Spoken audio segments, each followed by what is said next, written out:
So welcome again. आज हम carbon and compounds chapter को फिर से कंटिन्यू करेंगे। और पिछले वीडियो में मैंने एक मिस्टेक किया था, वो हो क्या था कि हाँ, ऑक्सीडेशन रिएक्शन में जो प्रोडक्ट था उसमें H2O नहीं है। ओके, सिर्फ और सिर्फ इथेनॉइक एसिड या फिर एसिटिक एसिड है। ठीक है, H2O नहीं होता। ठीक है, मैंने गलती से दिया था। ओके, H2O कब होगा? जब हम एसिटिक एसिड को मतलब कार्बोक्सिलिक एसिड को फर्दर हम इसको हीट करते हैं तो हमें ये मिलता है carbon dioxide, water and energy. ठीक है, तो वहाँ पर वाटर होगा, लेकिन यहाँ पर इस वाले प्रोडक्ट में वाटर नहीं होगा, तो आपको वाटर को नहीं लिखना है। ठीक है, ठीक है, आगे बढ़ते हैं। आज हम इथेनॉल, इथेनॉइक एसिड्स, इनके बारे में, इनके फीचर्स, इनके प्रॉपर्टीज़, फिजिकल केमिकल प्रॉपर्टीज़, इनके केमिकल रिएक्शंस हैं, बहुत कुछ है, वो आज हम पढ़ने वाले हैं। तो बिना देरी किए हम वीडियो को स्टार्ट करते हैं। ठीक है, तो चलिए शुरू करते हैं। Important carbon compounds. Important carbon compounds, ठीक है, क्या क्या है? इथेनॉल है,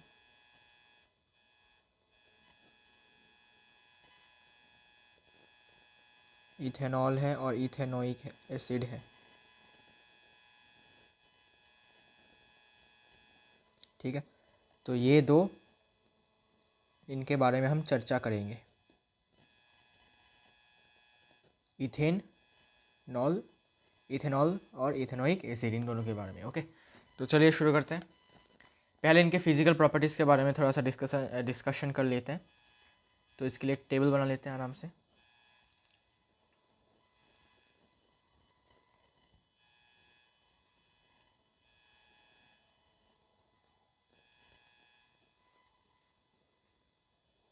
तो सबसे पहले फिजिकल प्रॉपर्टीज़।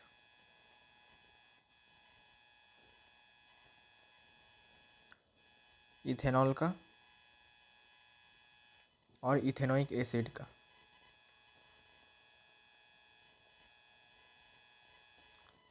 तो सबसे पहले फिजिकल स्टेट।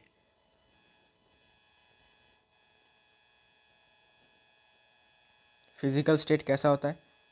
दोनों ही कलरलेस लिक्विड होते हैं। इथेनॉल भी कलरलेस लिक्विड है और इथेनोइक एसिड भी कलरलेस लिक्विड है।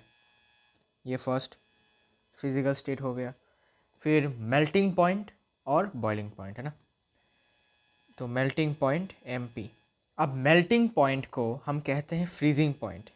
मेल्टिंग पॉइंट और फ्रीजिंग पॉइंट, क्योंकि देखो, जिस पॉइंट पर, जिस टेम्परेचर पर एक सब्सटेंस मेल्ट होता है, मतलब पिघलता है, अगर हम इसको उल्टी तरीके से बोले तो, अगर हम इसको थोड़ा पेसिव वॉइस में बोले तो हम ऐसा कह सकते हैं कि सपोज 0 डिग्री सेल्सियस में वाटर फ्रीज होता है। ठीक है, या फिर हम ऐसे भी कह सकते हैं कि 0 डिग्री सेल्सियस में आइस मेल्ट होता है। मतलब फ्रीजिंग पॉइंट और मेल्टिंग पॉइंट जो है सेम ही बात है, बस वाटर के टाइम पर 0 डिग्री सेल्सियस में वाटर क्या होता है? फ्रीज होता है, मतलब बर्फ़ बन जाता है। और वही बर्फ़, ठीक है, वही आइस मेल्ट होता है 0 डिग्री सेल्सियस में। ठीक है, ओके। तो मेल्टिंग पॉइंट और फ्रीजिंग पॉइंट दोनों सेम होते हैं। तो इथेनॉल का मेल्टिंग पॉइंट होता है -114 डिग्री सेल्सियस और इथेनॉइक एसिड का ओनली 17 डिग्री सेल्सियस। ओके, इसके बाद ये डिफरेंस है। ओके, यहाँ से डिफरेंस के क्वेश्चन भी तुम निकाल सकते हो कि what is the difference between ethanol and ethanoic acid. तो तुम फिजिकल प्रॉपर्टीज़ के बेसिस में डिफरेंशिएट कर सकते हो और केमिकल प्रॉपर्टीज़ के बेसिस पे भी। ओके। अच्छा, फिर क्या, फिर बॉइलिंग पॉइंट बीपी। अब बॉइलिंग पॉइंट को हम कहते हैं कॉन्डेंसेशन कॉन्डेंसेशन पॉइंट।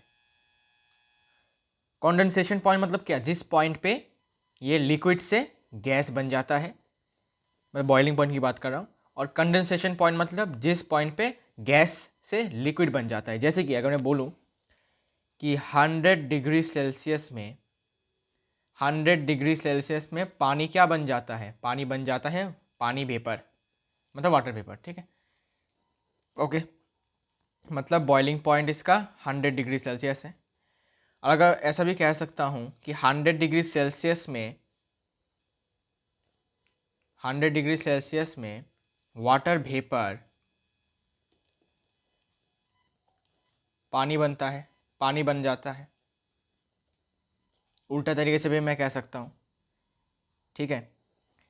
इसलिए बॉइलिंग पॉइंट और कंडेंसेशन पॉइंट या फिर condensating point, I guess it is condensation point not condensating, condensation point और बॉइलिंग पॉइंट सेम होता है। और इथेनॉल का होता है 78 डिग्री सेल्सियस और इथेनॉइक एसिड का 118 डिग्री सेल्सियस। तो इतने टेम्परेचर में जाने के बाद वो लोग बॉयल होते हैं, मतलब लिक्विड से गैस में कन्वर्ट होते हैं, है ना। अच्छा, फिर स्मेल कैसा है, स्मेल कुछ ऐसा है। इथेनॉल का स्मेल होता है स्वीट, ठीक है। इथेनॉल का स्वीट होता है, लेकिन इथेनॉइक एसिड का होता है पंजेंट, ठीक है। तो इथेनॉल का होता है स्वीट और इथेनॉइक एसिड का होता है pungent.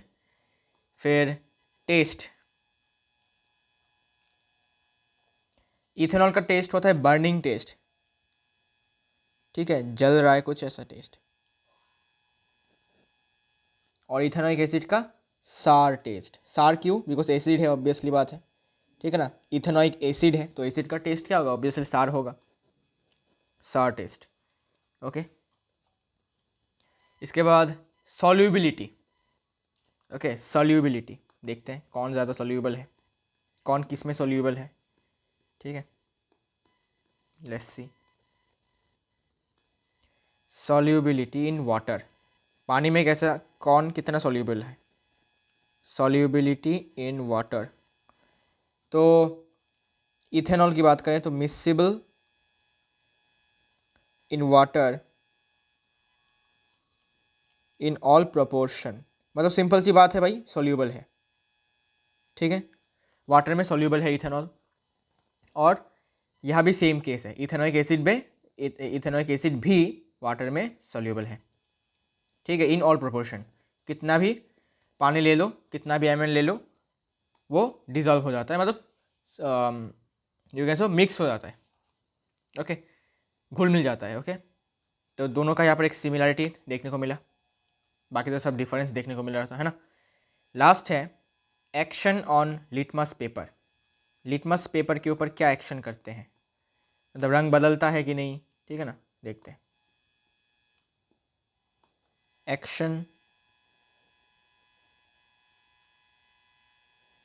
Action on litmus paper, litmus paper के ऊपर कैसा एक्शन होता है।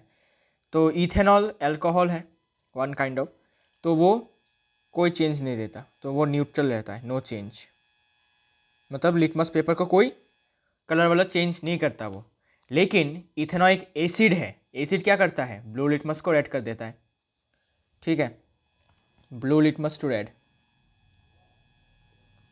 Blue litmus to red. तो एसिड है इसलिए ब्लू लिटमस को रेड में चेंज कर देता है। तो ये है फिजिकल प्रॉपर्टीज़ के बीच में डिफरेंशिएशन, ठीक है। एक सिमिलर पॉइंट है यहाँ पर, सोल्यूबिलिटी, सोल्यूबिलिटी में सिमिलर है, बाकी सब में डिफरेंस है, ठीक है। अब आगे बढ़ते हैं, आई होप तुमने लिख लिया होगा। आगे बढ़ते हैं, अब कुछ इथेनॉल के एप्लीकेशंस देखो, ठीक है। तो सबसे पहले रेक्टिफाइड स्पिरिट, रेक्टिफाइड स्पिरिट, ठीक है। इसमें इसका कॉम्पोजिशन है 95% इथेनॉल,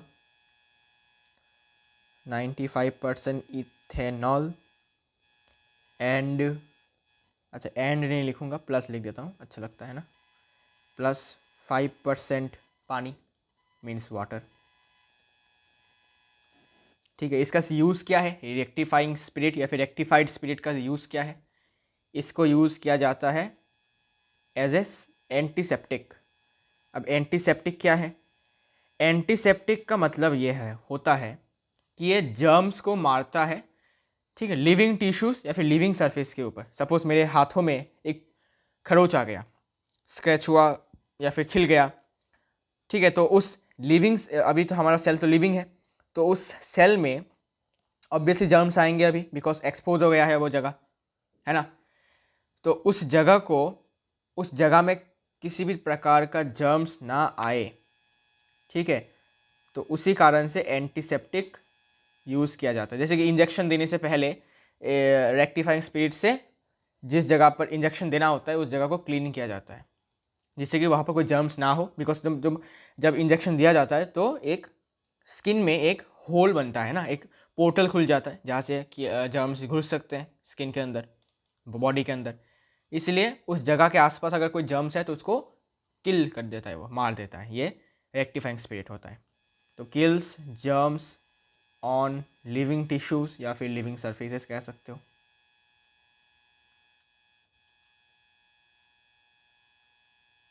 तो इसको एज एन एंटीसेप्टिक यूज़ किया जाता है, ओके।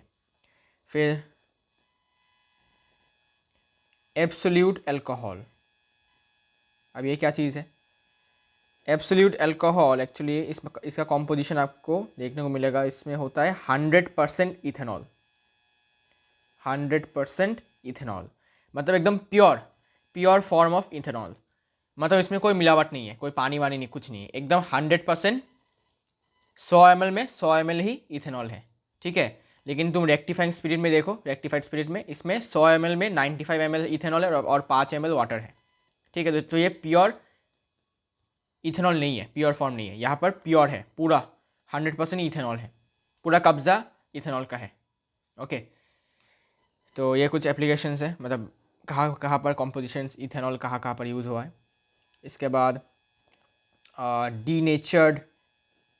डीनेचर्ड अल्कोहल, इसका क्या मतलब है, इसका ये मतलब है कि बाज़ारों में यू कैन से, बाज़ार में थोड़ा सा यू कैन से कि अल्कोहल मतलब इथेनॉल को बेचा जाता है कम दाम में, और लोग इसको ख़रीदते हैं, ख़रीद के इसको पीना स्टार्ट करते हैं, ठीक है ना। Because obviously it is wine beverage में यूज़ होता है ना, वाइन अल्कोहल विस्की चीज़ें में यूज़ होते हैं।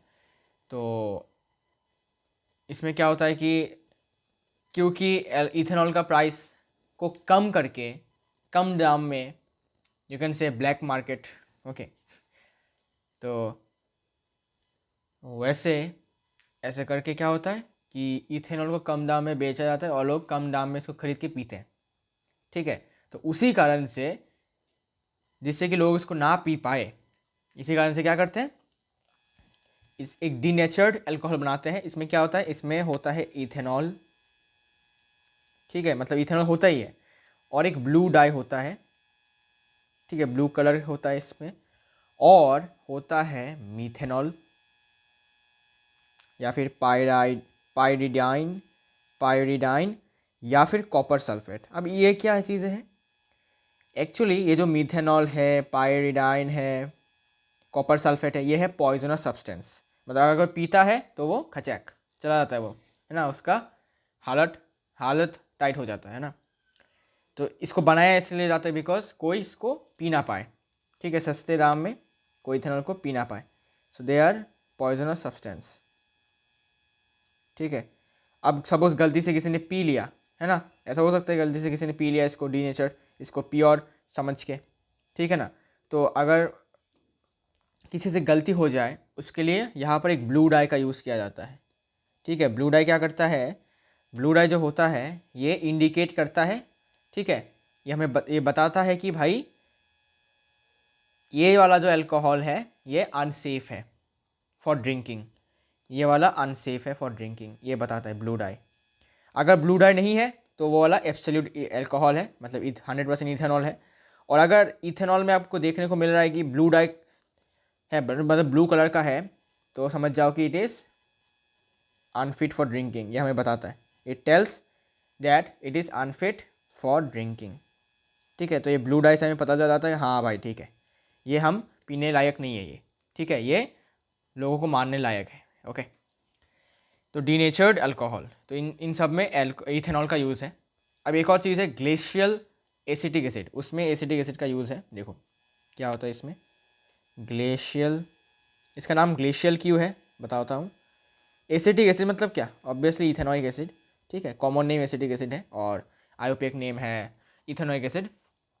ओके, इथेनॉल का कॉमन नेम है इथाइल अल्कोहल, लेकिन इसको आईयूपीएसी में नाम दिया गया है इथेनॉल। ओके, तो ग्लेशियल एसिटिक एसिड में क्या होता है, मतलब ये किस लिए ग्लेशियल है ये। Okay, so when acetic acid मतलब ethanoic acid is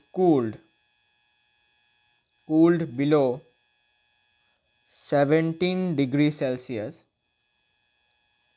it forms glacier like crystals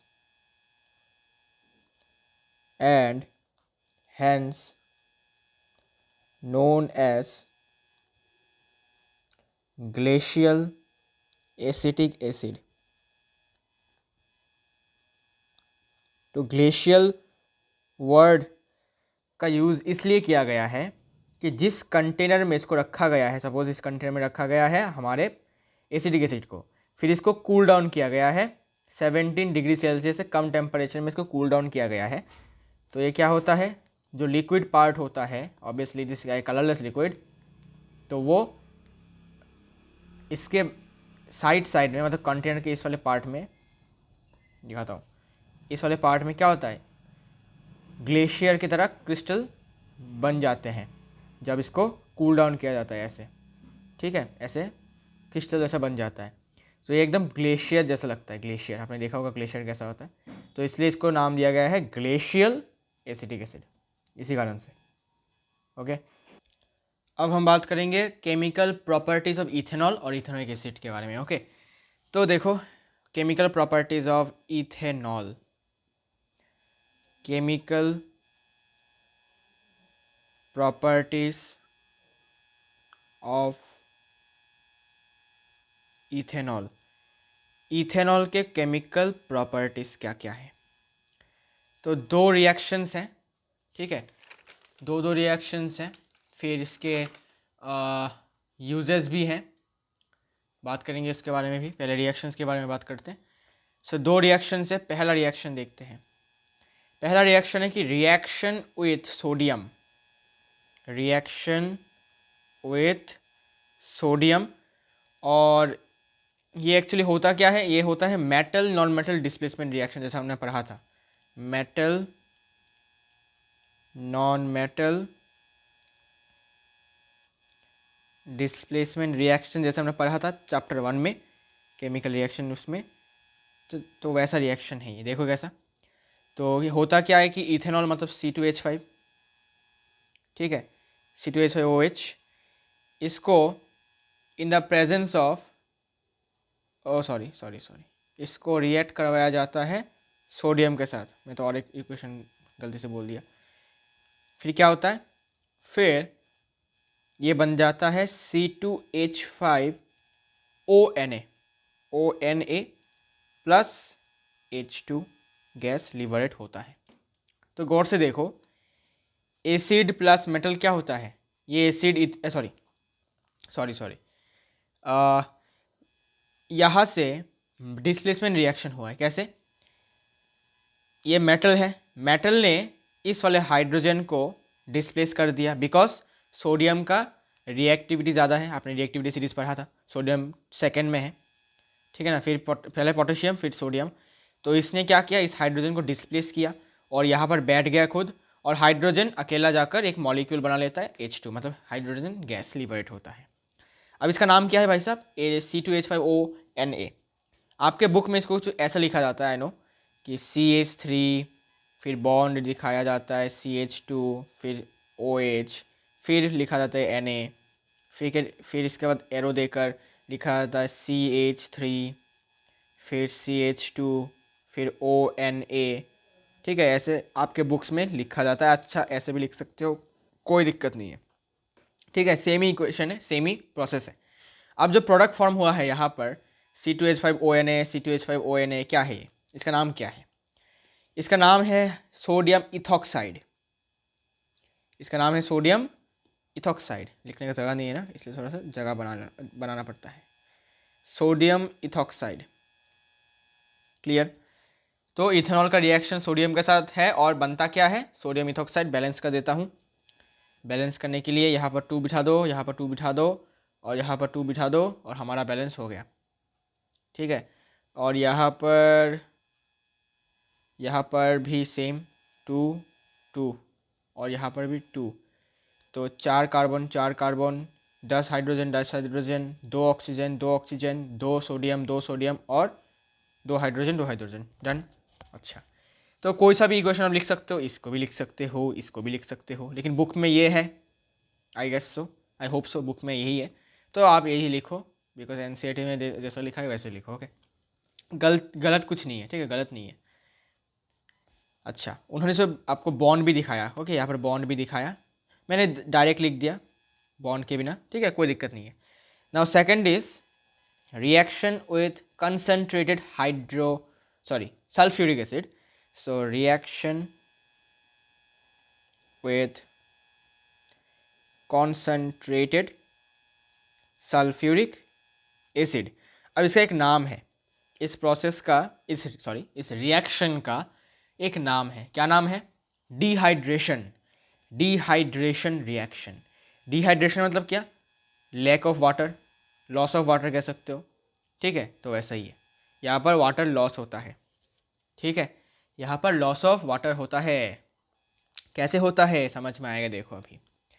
तो इथेनॉल ले लो, CH3 CH2, बॉन्ड भी दिखा सकते हो तुम्हारी मर्जी, OH। ठीक है, in the presence of with reaction with concentrated H2SO4। अब टेम्परेचर चाहिए होता है 443 केल्विन, या फिर कह सकते हो 170 डिग्री सेल्सियस। ओके, और तब बनता क्या है? तब बनता है ethene, CH2 double bond CH2, और पानी निकल जाता है H2O। तो ये क्या है? ये तो अपना इथेनॉल है, आपको पता ही है। ये क्या है? इथीन है। डबल बॉन्ड है इसलिए इथीन है। तो क्या किया? इथेनॉल को रिएक्ट किया कंसनट्रेटेड H2SO4 के साथ। टेम्परेचर होना चाहिए 170 डिग्री सेल्सियस या फिर 443 केल्विन। तो हमें मिलेगा इथीन प्लस वाटर।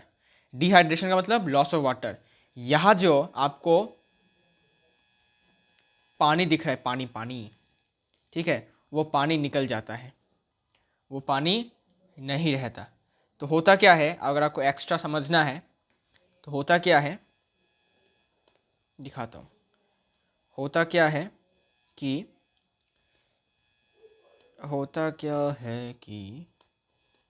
हाँ, तो इसको मैं क्या करता हूँ, ऐसे लिखता हूँ। ठीक है, मैंने इथेनॉल को कुछ ऐसे लिखा समझाने के लिए, यहाँ पर H और इसके साथ बॉन्डेड OH। ठीक है, तो रिएक्शन हुआ कॉन्सेंट्रेटेड H2SO4, टेम्परेचर सब कुछ ठीक ठाक। ओके, 443 केल्विन होने के बाद क्या हुआ, ये जो आपको दिख रहा है ना, ये H और OH लॉस हो, इसको हटा दिया जाता है। कौन हटाता है भाई? हटाने वाला लौंडा जो है वो है कंसनट्रेटेड H2SO4। तो यहाँ पर खेल कौन खेल रहा है? Concentrated H2SO4। ठीक है, CH2 डबल बॉन्ड CH2, और ये जो H और OH है ये यहाँ पर आ जाता है अलग होकर, H2O। क्लियर हुआ? तो इसको एक और नाम से पुकारा जाता है एलिमिनेशन रिएक्शन। एलिमिनेशन रिएक्शन, ठीक है।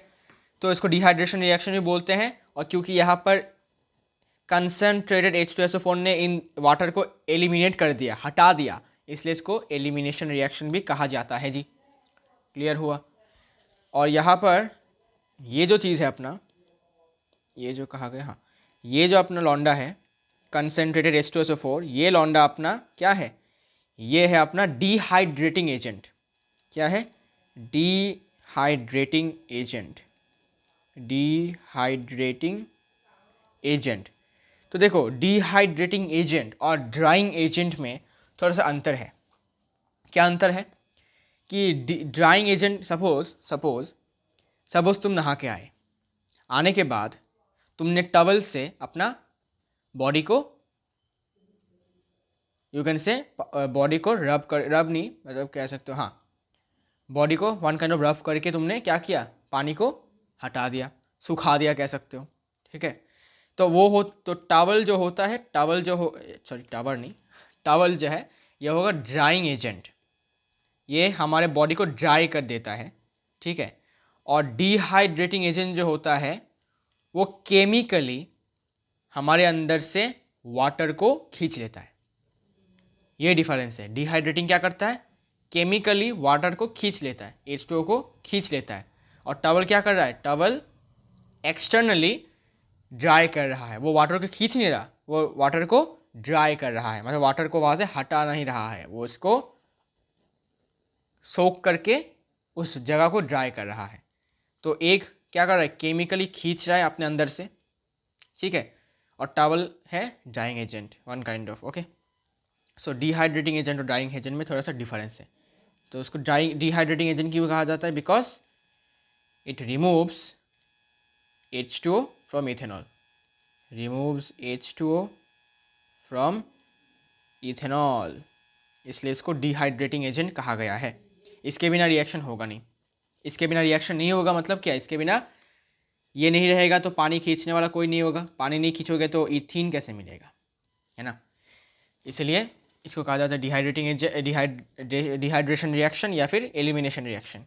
ठीक है, ये एक्स्ट्रा बातें हैं, ग्रीन लाइन के इस पार एक्स्ट्रा बातें मैं लिखता हूँ जो ज़रूरत नहीं है, फिर भी बता देता हूँ। ओके, इसके बाद क्या था, हाँ, तो अच्छा, यहाँ पर ये जो रिएक्शन था ना, इसको एक और नाम से भी जाना जाता है, ज़ेनथेट टेस्ट, ज़ेनथेट टेस्ट भी कहा जाता है इसको। ठीक है, ज़ेनथेट टेस्ट, ठीक है, अभी याद आया अचानक से, तो ज़ेनथेट टेस्ट भी इसको कहा जाता है। ठीक है, और ये जो चीज़ है ना, सोडियम इथॉक्साइड, सोडियम इथॉक्साइड जो है, इसमें ये जो ऑक्सीजन है इसका नेगेटिव चार्ज होता है और सोडियम का पॉजिटिव चार्ज होता है। ठीक है, ये भी आई गेस किताब में लिखा है या नहीं, आई डोंट नो, तो जितना हो सके मैं आपको बता रहा हूँ। ठीक है, जितना इन्फॉर्मेशन हो सके मैं दे रहा हूँ आपको। ओके, तो इसके बाद रिएक्शन हो गया है, इथेनॉल का पार्ट ख़त्म। अभी यूजेस देखते हैं इथेनॉल के, क्या कहाँ पर इथेनॉल को यूज़ किया जाता है। ठीक है, ये तो एप्लीकेशंस देखा था हमने यहाँ पर, फिर भी और भी बहुत कुछ है जहाँ पर इसका यूज़ किया जाता है। ठीक है, तो पहला क्या है देखते हैं। पहला है कि to make rectify spirit, to make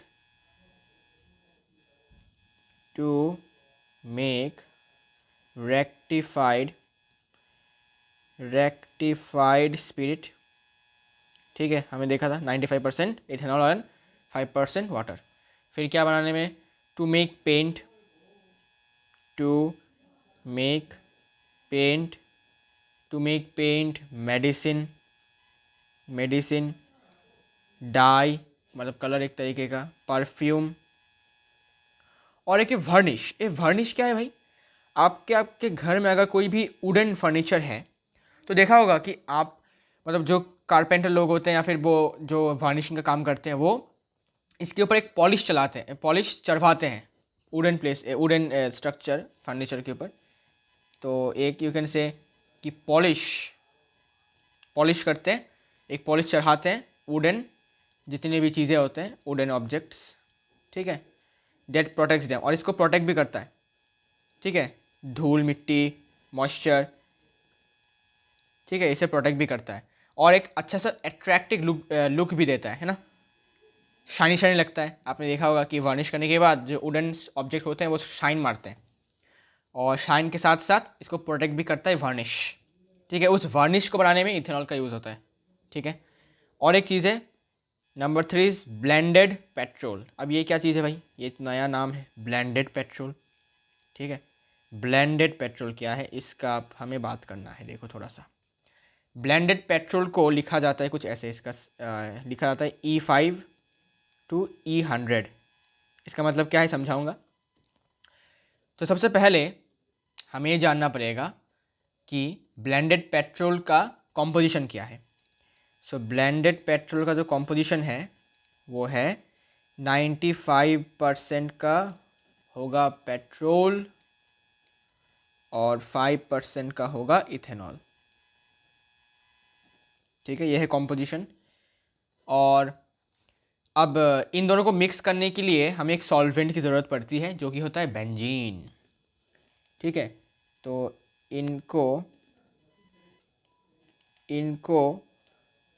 solvent, इनको मिक्स करने के लिए एक सॉल्वेंट की ज़रूरत होती है जो कि होता है हमारा बेंजीन C6H6। ओके, बेंजीन, क्योंकि बेंजीन के बिना ये मतलब ये दोनों आपस में मिक्स नहीं होंगे, इसलिए बेंजीन से इनका दोस्ती करवाना पड़ता है। Benzene is a third person जो इन दोनों के बीच में दोस्ती करवा देता है।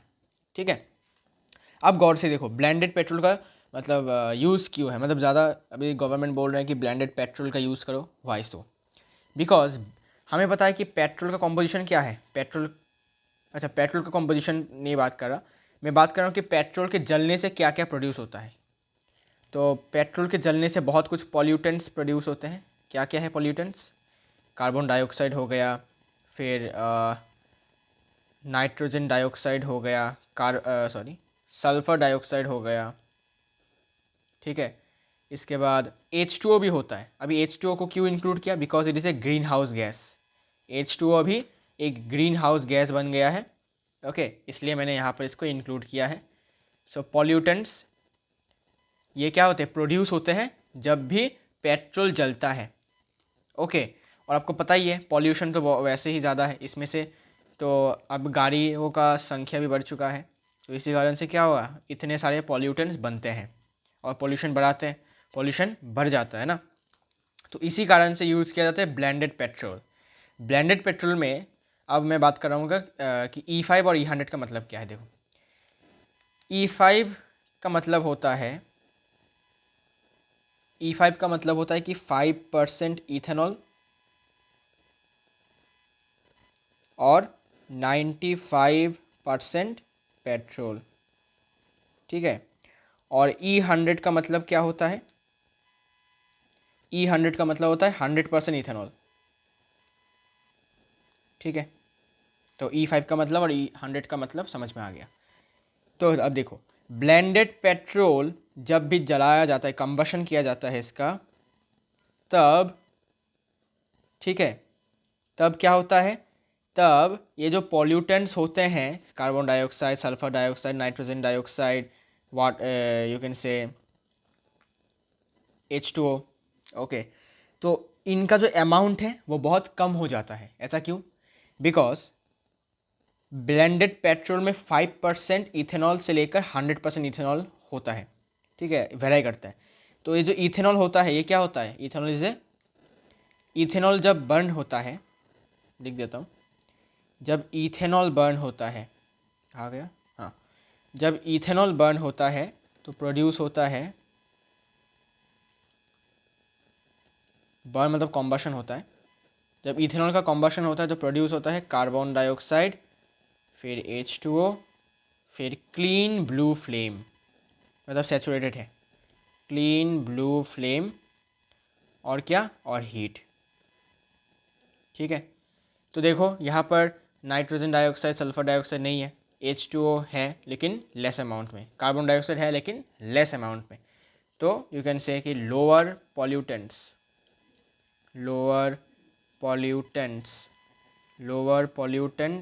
Then petrol. तो पेट्रोल से कम पॉल्यूटेंट्स बनते हैं, प्रोड्यूस होता है। ठीक है, जब इथेनॉल कॉम्बशन होता है। ठीक है। तो इसीलिए पेट्रोल के खुद पेट्रोल जलने से इतना कुछ होता है।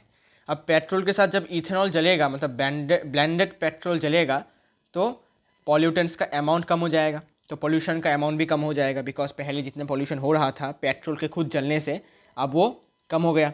बिकॉज अभी इसके साथ इथेनॉल मिक्स किया जाता है, जिससे कि पॉल्यूटेंट्स का अमाउंट कम हो जाता है और पोल्यूशन भी थोड़ा कंट्रोल में आ जाता है, हो ना। तो इसीलिए ब्लेंडेड पेट्रोल का यूज़ किया जाता है। क्लियर हुआ? ओके। अब फोर्थ नंबर पॉइंट आपको सबको पता ही है, इथेनॉल कहाँ पर यूज़ होता है। It is an active ingredient, it is an active ingredient, it is an active ingredient in all alcoholic drinks, alcoholic drinks like beer, whisky etcetera. तो जितने भी अल्कोहलिक ड्रिंक्स है सब में इसका मेन रोल है, सब में इथेनॉल यूज़ किया जाता है। बिकॉज इथेनॉल मतलब अल्कोहल सीरीज़ में, अल्कोहल होमोलोगस सीरीज़ में वन एंड ओनली इथेनॉल ही ऐसा काइंड ऑफ अल्कोहल है जो हम कंज्यूम कर सकते हैं। बाकी के सारे अल्कोहल आर पॉइजनस, ये बात को याद रखना है, ठीक है। तो अल्कोहल सीरीज़ में सिर्फ और सिर्फ इथेनॉल ही एडिबल होता है, ठीक है, बाकी के पॉइजनस है। तो गलती से भी मीथेनॉल, प्रोपेनॉल, ब्यूटेनॉल पीने की कोशिश मत करना, नहीं तो डायरेक्ट ऊपर चले जाओगे, ठीक है ना। ओके, तो बातों बातों में हम आ चुके हैं अभी chemical properties of ethanoic acid के बारे में पढ़ने, है ना। चलिए शुरू करते हैं, ठीक है। बढ़िया सा आज का दिन है, आज का दिन हमारा लास्ट वीडियो हो सकता है, लेट्स सी। तो चलिए आइए, पहला रिएक्शन क्या है? पहला है ईस्टरिफिकेशन रिएक्शन। ईस्टरिफिकेशन रिएक्शन में क्या होता है कि ईस्टर एक स्मेल, स्वीट स्मेल, ठीक है, फ्रूटी स्मेल सब्सटेंस या फिर कंपाउंड बनता है। तो देखो होता क्या है ईस्टरिफिकेशन रिएक्शन में। ईस्टरिफिकेशन रिएक्शन में इथेनॉल को रिएक्ट करवाया जाता है हमारे प्यारे किसके साथ? एसिटिक एसिड, मतलब इथेनॉइक एसिड के साथ। जब भी ये रिएक्ट करवाया जाता है, अच्छा इनको स्टेट्स भी लिख लो भाई। स्टेट मतलब ये एक्वस है, ये भी एक्वस है, ठीक है। तो इनको जब रिएक्ट करवाया जाता है in the presence of concentrated H2SO4, concentrated H2SO4, तब क्या होता है? तब अच्छा, यहाँ पर concentrated H2SO4 is a positive catalyst, मतलब अपना स्पीड बढ़ा देता है, ठीक है, रिएक्शन का स्पीड बढ़ा देता है। और जो पानी है H2O वो क्या करता है? रिमूव कर देता है, बिकॉज ये क्या है? Dehydrating agent. तो यहाँ पर से तुमको लिखना है कि ये जो भाई साहब है अपने, ये बहुत काम कर रहे हैं। क्या क्या काम कर रहे हैं? पहला काम है पॉजिटिव कैटलिस्ट है, स्पीड बढ़ा देता है, रिएक्शन का स्पीड बढ़ा देता है। और क्या कर रहा है? ये फर्स्ट चीज़ है। और सेकंड चीज़ है टेक्स आउट H2O, पानी को हटा रहा है, खींच रहा है, पानी को खींच के निकाल ले रहा है भाई, ठीक है। दो काम कर रहा है ये लौंडा। अच्छा, अब बनता क्या है? बनता है CH3 COO C2H5 C, हाँ ठीक है, ठीक है, CH3 COO C2H5 प्लस जो पानी निकाला था हमारे डिहाइड्रेटिंग एजेंट ने, वो बाहर निकल जाएगा H2। ओके, तो यहाँ पर अपना ये लिक्विड होगा और ये अपना एक्वा स्टेट में रहेंगे। ये जो ईस्टर हो, एस्टर या फिर ईस्टर जो भी कहो, ठीक है, ये हमारे एस्टर भाई साहब, ठीक है। बहुत फ्रूटी स्मेल होता है इनका, ठीक है। जब भी इसका रिएक्शन करवाया जाता है तो पूरा आसपास पूरा फ्रूटी स्मेल से भर जाता है। Okay, clear? अच्छा, अब इसका नेमिंग कैसे करें भाई साहब? नेमिंग करने का तरीका बहुत ही इंटरेस्टिंग है।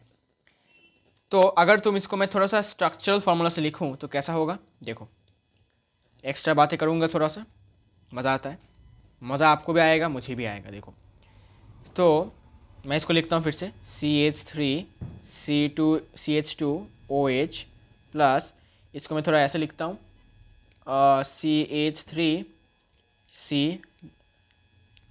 डबल बॉन्ड O और यहाँ पर फिर से OH। ओके, जब रिएक्ट करते हैं इन द प्रेजेंस ऑफ, मैंने लिखा नहीं और, कंसनट्रेटेड H2SO4, अच्छा लिख देता हूँ, कंसनट्रेटेड H2SO4। ठीक है, तो क्या बनता है, ये बनता है ना इस एस्टर CH3C, इसके बाद यहाँ पर एक ऑक्सीजन, यहाँ पर एक ऑक्सीजन, फिर आता है कार्बन 2 और हाइड्रोजन 5। ठीक है, तो कुछ ऐसा लिखा जाता है एस्टर को। ठीक है, अगर तोड़ मरोड़ कर लिखना है तुमको H2O। अब इसका नेमिंग ऐसा करना है, नेमिंग करने का टेक्निक क्या था, नेमिंग करने का टेक्निक था लॉन्गेस्ट कार्बन चेन चुनो। तो लॉन्गेस्ट कार्बन चेन यहाँ पर कौन सा दिख रहा है, लॉन्गेस्ट कार्बन चेन तो दिख ही नहीं रहा भाई। अगर मैं इसको लॉन्गेस्ट कार्बन चेन चुनूंगा तो आंसर गलत हो जाएगा, ये हमारा लॉन्गेस्ट कार्बन चेन नहीं है। हो सकता है, लेकिन इस वाले केस में, मतलब ऐसे कंपाउंड्स को नेम करने के केस में ऐसा, मतलब हम लॉन्गेस्ट कार्बन चेन इसको नहीं चुनते। हम क्या करते हैं, हम यहाँ पर जो ऑक्सीजन है इसके बगल में जो एल्काइल ग्रुप है, इसके बगल में कौन सा एल्काइल ग्रुप है, इथाइल है, तो इसको हमें सबसे पहले लिखना है इथाइल। लिखने के बाद फिर हमारा यहाँ पर अपना ये हमारा चेन होगा। ठीक है, मतलब ऑक्सीजन के लेफ्ट हैंड साइड में जितने कार्बन होंगे, ठीक है, वो हमारा मेन चेन हो जाएगा। ठीक है, वो हमारा मेन चेन हो जाएगा। काउंटिंग कहाँ से स्टार्ट होगा, काउंटिंग जहाँ से भी स्टार्ट हो फर्क नहीं पड़ता। ठीक है, यहाँ से स्टार्ट करो 1 2, बिकॉज यहाँ से पास मिलेगा तुमको फंक्शनल, क्या बोलते हैं इसको, हाँ, फंक्शनल ग्रुप। ओके, तो यहाँ से काउंटिंग स्टार्ट करेंगे। तो कितने कार्बन है, 2 कार्बन है, मतलब क्या, एथ। ओके, एथ, एथ, कैपिटल एथ। इसके बाद याद करो एस्टर का सफिक्स क्या है, सेकेंडरी सफिक्स। एस्टर को जैसे कि एल्कोहल का ऑल, एल्डिहाइड का एल, कार्बोक्सिलिक एसिड का ओइक एसिड, कीटोन का ओन, वैसे ही एस्टर का भी एक सफिक्स होता है, वो होता है O8। ठीक है, इथेन प्लस OH। इथेन क्यों, बिकॉज इस वाली चेन में सिंगल बॉन्ड है, इथेन है ANE। ठीक है, प्लस OH। अब E के बाद O है तो E को कैंसिल करना पड़ेगा, तो नाम आ जाएगा इथाइल इथेनोएट। इथाइल इथेनोएट, क्या नाम हो गया, इथाइल इथेनोएट। प्रैक्टिस करवाऊंगा और भी, देखो। तो यहाँ पर इथाइल और इथेनोएट, इसका एक और नाम हो सकता है इथाइल एसीटेट या फिर एसीटेट। ठीक है, इथाइल एसीटेट या फिर इथाइल इथेनोएट। ठीक है, तो इसका नाम हो गया है, ये कंपाउंड है एस्टर, और इसका नाम क्या है, इथाइल इथेनोएट। इसका फ्रूटी स्मेल होता है, या फिर इथाइल एसीटेट। क्लियर। और भी करवाता हूँ क्वेश्चंस ऐसे, मतलब और भी ऐसे यू कैन से कि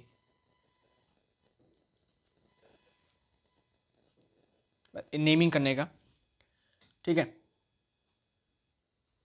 तो देखो जैसे कि CH3 CH2 CH2 COO CH3, इसका नाम क्या होगा, इस वाले एस्टर का नाम क्या होगा, इस वाले एस्टर का नाम क्या होगा।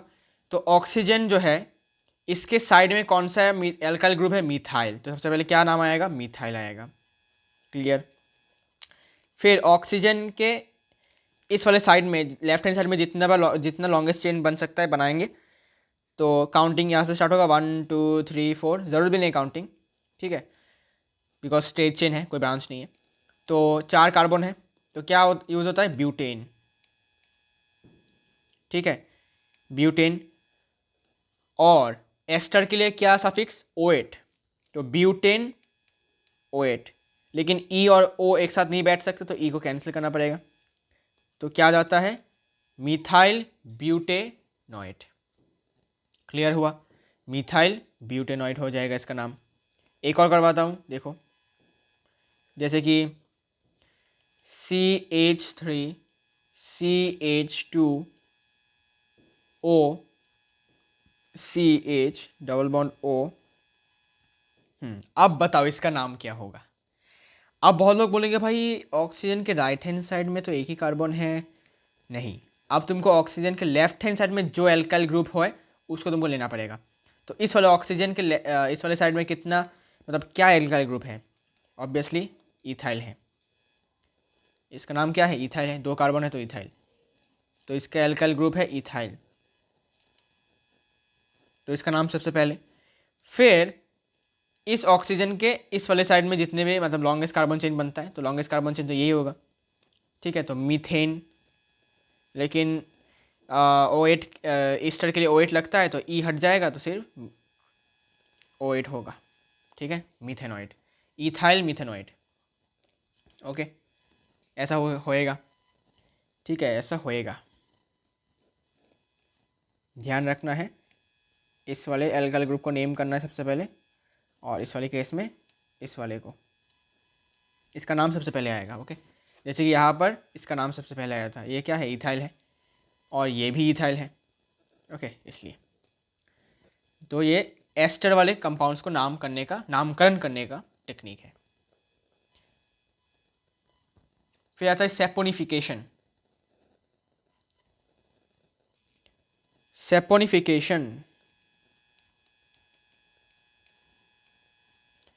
सेपोनिफिकेशन को कह सकते हैं हाइड्रोलाइसिस ऑफ एस्टर या फिर Easter in the presence of acid या फिर बेस। प्रेजेंस ऑफ एसिड या फिर बेस, ठीक है। अब ये 2 तरीके के होते हैं, एक है बेसिक हाइड्रोलाइसिस, मतलब बेस के प्रेजेंस में हाइड्रोलाइसिस होना एस्टर का, और एक है एसिडिक, मतलब एसिड के प्रेजेंस में। देखो कैसा होता है। सबसे पहले एस्टर लेते हैं, CH3 COO C2H5 ester. Okay, तो H2O लिया, H2O के प्रेजेंस में क्या हुआ? NaOH भी चाहिए होता है, ठीक है, NaOH, sodium hydroxide. Okay, sodium hydroxide. तो फिर क्या बन जाता है? फिर यहाँ पर ये बीच में से टूट जाता है, ठीक है, बीच में से टूट जाता है, यहाँ से टूट जाता है, ठीक है। यहाँ से टूट कर इस वाले पार्ट में H2 ऐड होता है, और इस वाले पार्ट में H ऐड होता है, ठीक है। तो क्या होगा? तो ये बन जाएगा CH3, ओ सॉरी, यहाँ पर H2 नहीं, हाँ H2 होगा, ओ हाँ, सो तो ऐड हो जाएगा, हाँ ठीक है समझ गया। तो यहाँ पर CH3 होगा, फिर C डबल नहीं, हाँ डबल ओ C फिर Na प्लस C2H5OH। तो हुआ क्या कि इसको अगर मैं थोड़ा ऐसे लिखूँ, CH3, देखो थोड़ा सा इसको, CH3CO C2H5 double bond O, तो यहाँ से ब्रेक होता है, यहाँ से ब्रेक होता है, होकर यहाँ पर ऐड हो जाता है पानी, और यहाँ पर ऐड होता है हाइड्रोजन, होकर क्या होता है? होकर यहाँ पर कितने ऑक्सीजन, यहाँ पर क्या बन जाता है? ये CH3COO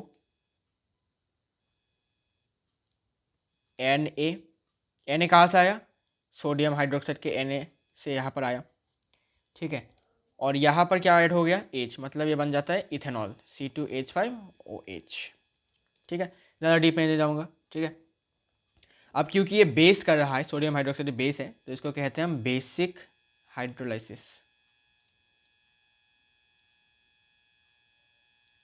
ठीक है, बेसिक हाइड्रोलाइसिस। और फिर सेम एस्टर को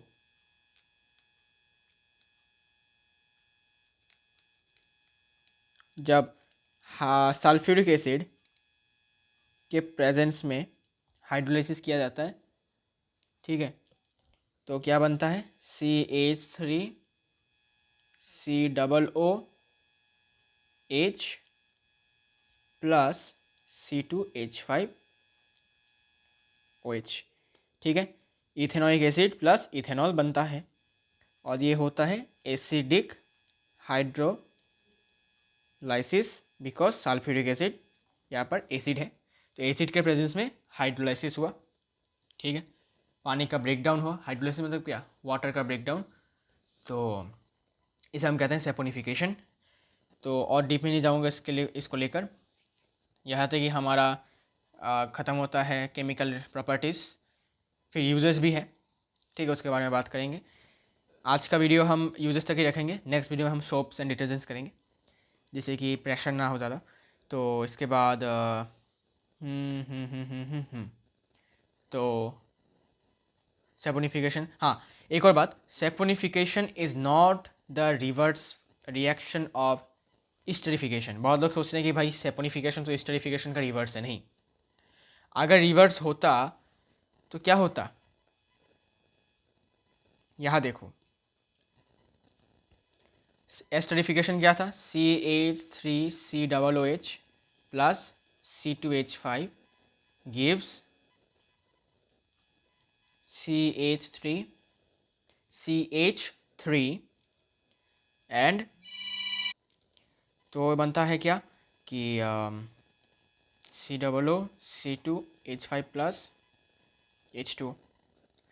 लेकिन अगर तुम इसको रिवर्स करते हो, ठीक है, मतलब अगर तुम इसको रिवर्स करते हो CH3 COO C2H5 plus H2O in the presence of suppose NaOH हो गया। ठीक है, तो क्या बनता है, क्या बनता है यहाँ पर, तो प्रोडक्ट है CH3COO Na प्लस C2H5OH, ये बनता है ना, ये बनता है। तो अगर रिवर्सिबल होता तो हमें फिर से ये प्रोडक्ट मिल जाता यहाँ पर, लेकिन हमें ऐसा नहीं मिला।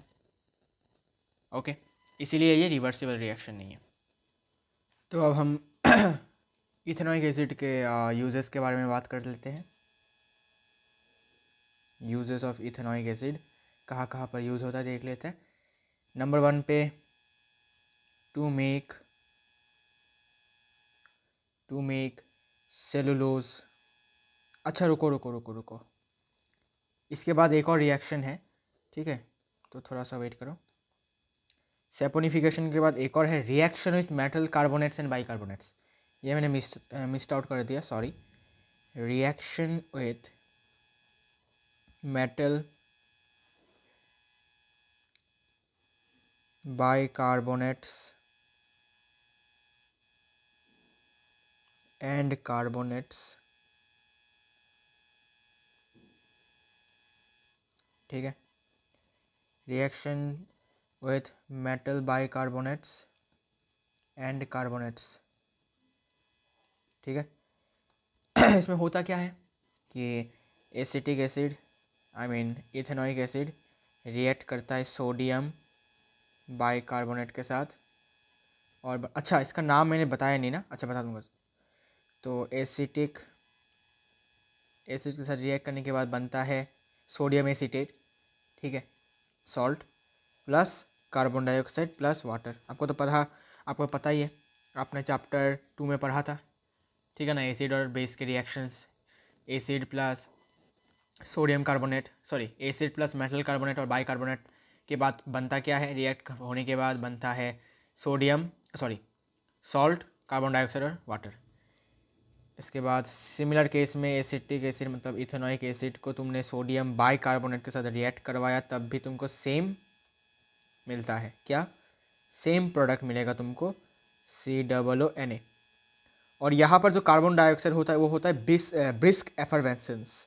ब्रिस्क एफरवेसेंस मतलब यू कैन से एक रैपिड प्रोसेस होता है। जब तुम पेप्सी का एक बॉटल खोलते हो अचानक से, तो देखा अचानक से जो कोल्ड ड्रिंक होता है वो अचानक से बाहर निकल आता है ना, अगर तुम अचानक से खोल लेते हो, तो वो होता है कार्बन डाइऑक्साइड गैस का ब्रिस्क एफरवेसेंस। ओके, तो यहाँ पर एक एरो दे दो भाई।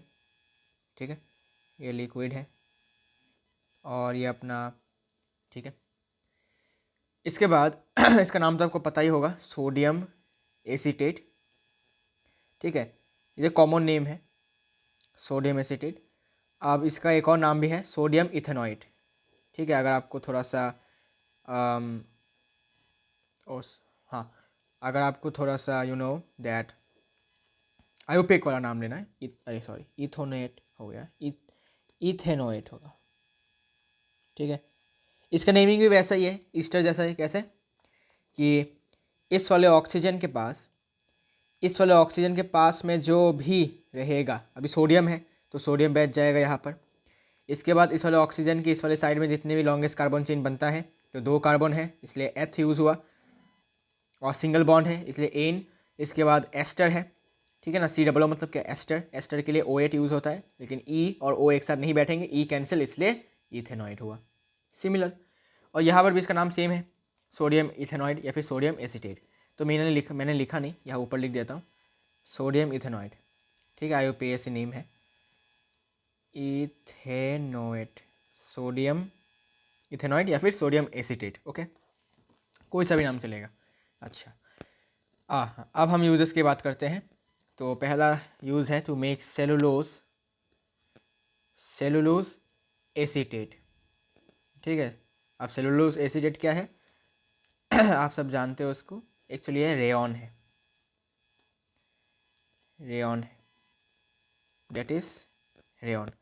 To make cellulose acetate that is rayon. Number 2 number पे यूज़ है to make acetone,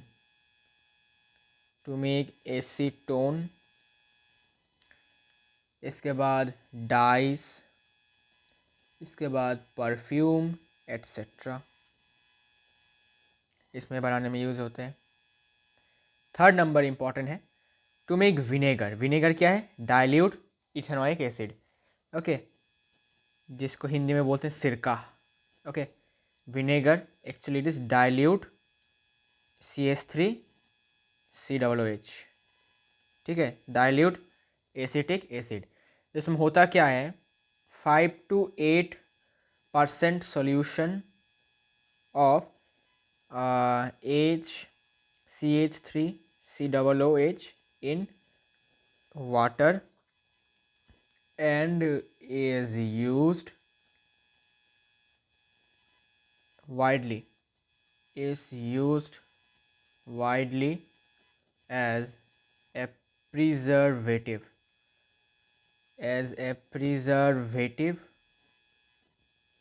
in sauces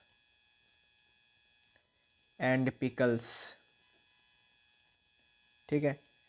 तो विनेगर क्या है, vinegar actually dilute acetic acid है, मतलब डाइल्यूट एथेनॉइक एसिड है, और इसमें क्या होता है कि 5 to 8% सॉल्यूशन इथेनॉइक एसिड का होता है और बाकी का पानी होता है। मतलब अगर आप थोड़ा सा इसको ध्यान से समझें तो इसका मतलब क्या है, ठीक है, इसका मतलब कुछ ऐसा है कि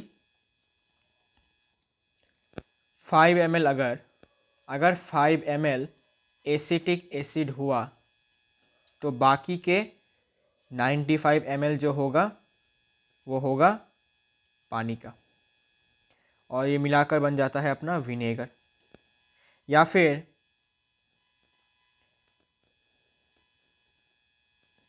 8 ml हमारा एसिटिक एसिड होगा और बाकी के 92 ml होंगे पानी, और ये मिलकर जो सॉल्यूशन बनता है वो बन जाता है विनेगर। क्लियर? तो इथेनॉइक एसिड के यूजेस भी हमने पढ़ लिए हैं और केमिकल प्रॉपर्टीज़ भी पढ़ लिया है, और होपफुली ये हमारा लास्ट वीडियो नहीं है, हमारा लास्ट वीडियो नेक्स्ट वीडियो होगा जिसमें हम सोप्स एंड डिटर्जेंट्स पढ़ने वाले हैं, और वही हमारा लास्ट टॉपिक है इस चैप्टर का। और मैं उम्मीद करता हूँ कि ये चैप्टर आप सबको बहुत पसंद आया होगा। पर्सनली मुझे पसंद आया ये चैप्टर। हाँ, हो सकता है थोड़ा टफ है ये चैप्टर आपके स्टैंडर्ड के लिए, लेकिन it is you can say worth it, and see you all in the next video.